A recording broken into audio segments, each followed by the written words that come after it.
Tinapay mula sa langit. A daily morning devotion with CRC family.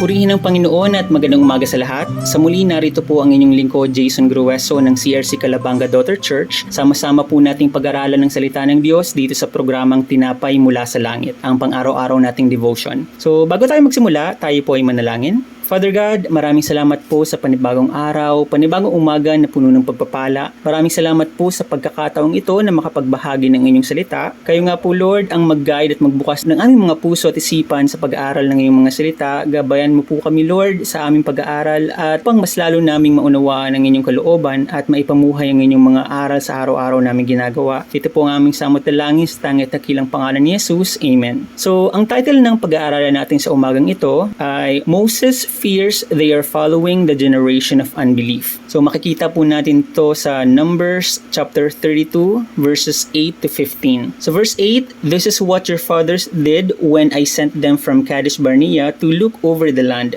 9, after they went up to the valley of Eshcol and viewed the land, they discouraged the Israelites from entering the land the Lord had given them. 10, the Lord's anger was aroused that day and he swore this oath. 11, because they have not followed me wholeheartedly, not one of those who were 20 years old or more when they came up out of Egypt will see the land I promised on oath to Abraham, Isaac, and Jacob. 12, not one except Caleb, son of Jephunneh the Kenizzite, and Joshua, son of Nun, for they followed the Lord wholeheartedly. 13, the Lord's anger burned against Israel, and he made them wander in the wilderness 40 years until the whole generation of those who had done evil in his sight was gone. 14, and here you are, a brood of sinners, standing in the place of your fathers and making the Lord even more angry with Israel. 15, if you turn away from following him, he will again leave all these people in the wilderness, and you will be the cause of their destruction. Okay, so konting background lang po bago natin pag-usapan ang nilalaman ng mga verses na to, kasi ang mga pangyayari sa mga bilang 32, 8 to 15, ito po ay nagmula sa isang naunang yugto ng paglalakbay ng mga Israelita mula sa Ehipto patungo sa lupang pangako or yung promised land. Makikita natin ito sa chapter 13 ng Numbers, which is during that time inutusan ng Diyos si Moises na magpadala ng 12 espiya or 12 na espiya upang manmanan o pag-aralan ng lupain ng Kanaan.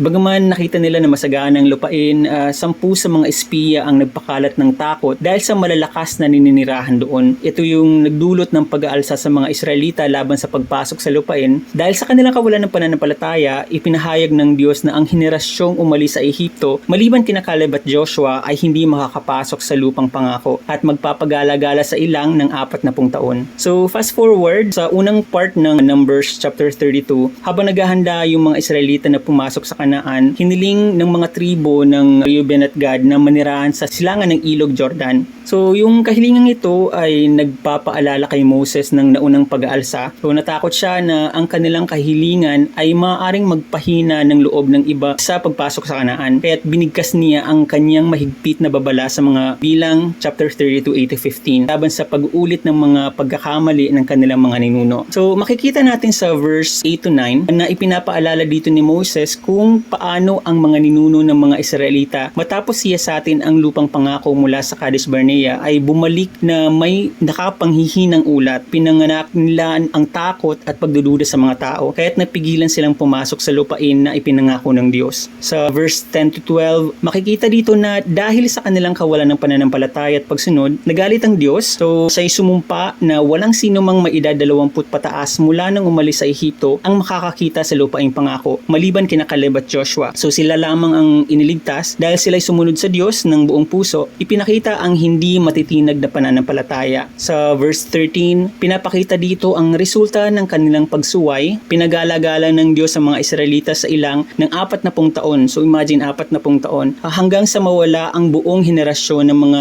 hindi naniniwala. Ang paglalakbay gawain na ito ay parehong parusa at proseso ng paglilinis. Sa verse 14 to 15, binalaan ni Moises ang kasalukuyang henerasyon, tinawag silang isang lahi ng mga makasalanan dahil sa posibilidad na ulitin ang mga kasalanan ng kanilang mga ninuno. Binibigyang diin niya ang mabibigat na kahihinatnan kung sila'y tatalikod muli sa Diyos. Nanganganib silang magdulot ng mas matinding galit mula sa Diyos at magiging sanhi ng pagkawasak ng buong komunidad. Yung mga pananalita ni Moises ay nag-highlight sa kahalagahan ng pananampalataya at pagsunod sa Diyos. Natatakot siya na ang bagong henerasyon ay baka sumunod sa parehong landas ng kawalan ng pananampalataya at pagsuway tulad ng kanilang mga ninuno na nagdala ng matinding kahihinatnan tulad ng matagal na paglalakbay sa ilang at kamatayan. Ang mensahe ay isang mabigat na babala, ang kawalan ng pananampalataya at pagsuway ay nagdudulot ng galit at parusa ng Diyos, habang ang pananampalataya at buong pusong pagsunod ay nagdudulot ng kanyang mga pagpapala at katuparan ng kanyang mga pangako. So yung mga salita na binitawan ni Moises ay nagtutulak sa mga Israelita na matuto mula sa kanilang kasaysayan, iwasan ng mga pagkakamali ng nakaraan at buong puso na sumunod sa Diyos. Ang talatang ito ay nagsisilbing walang hanggang paalala ng kahalagahan ng pagtitiwala at pagsunod sa mga utos ng Diyos para sa lahat ng henerasyon.